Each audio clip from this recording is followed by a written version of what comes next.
Muraho neza abakunze ba Vera Beauty Farm, abari imbere mu gihugu, abari hanze, turabakunda cyane nk'uko natwe mugenda mubitugaragariza. Tuje kurebera hamwe ibintu bitatu byatuma worora inkwavu ukaba umukire, ukagenda nk'uko mubibona, ukagenda ugura amatungo yandi yisumbuyeho, ugasanga nawe bakukubarira mu bakire. Mu minsi iri imbere ugasanga nawe kuzajya bakwandika ati uyu muhungu ni umukire se, cyangwa umukobwa ni umukire, uyu muryango ni umukire, babikomoye ku ngwavu. Muze gukurikirana ikiganiro tukirangizanye, kirarangira mubimenye. Icya mbere rero ni ukuba wazoroye nk'uko twagiye tubivuga, ubyitaho neza.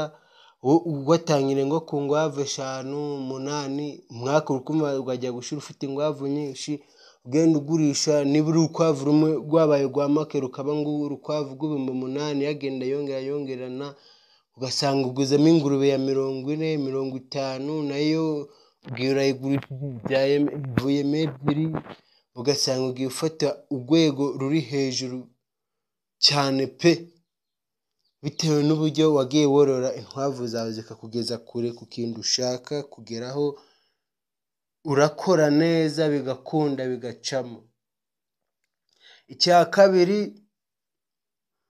kabiri uzitaho, uzororera ahantu heza hatazibangamiye, zikagenda zikahakunda. Iyo zahakunze rero urukwavu rubyarira buri kwezi, urukumva ntabwo ari ibintu bigoye kugira ngo usange zakugejeje ku iterambere ushaka. Ibyo ushaka ugasanga wabigize umworozi w'umwuga neza cyane. Ibyo bintu ni ibintu byiza, wabikora bigakunda. Nguko tugenda tubona n'abantu benshi, nguko natwe twagiye tubitangira, tugejeje kure pe, tugejeje kure kandi tumeze neza, turashima Imana. Cya gatatu rero nk'uko twabibabwira, aricyo cyiza kimeze neza, uzicungira ahantu heza, ugenda ukubaka ibiraro byazo. Ubaka ibiraro byazo ukagenda uzagurira uko zagiye zibyara, ugenda uzagurira, usanga ingwavu zawe zimeze neza.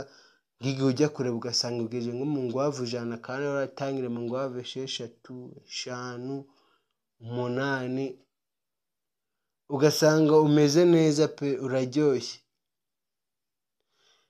Yo ku muntu wororera ingwavu hasi, ubu ngubu nta terambere aha ngaho yaba afite ryaturuka ku ngwavu. Niwe ubwira ati worora ingwavu, akakubwira ati n'izo noreye ntacyo zangejejeho. Iyo wororeye ingwavu hasi, ibisimba birazirya, watusha gatoya ugasanga zaracukuye, zaragiye. Umva, kororera hasi ni ibintu bibi, kandi uko tubibonye wakorora ukaba umukire. Kugenda ugurisha, ugenda wizigama, ugenda wizigama, wasanga wabaye umukire. Mu gihe cy'imyaka 2 wasanga uri umukire cyane, uri kubarira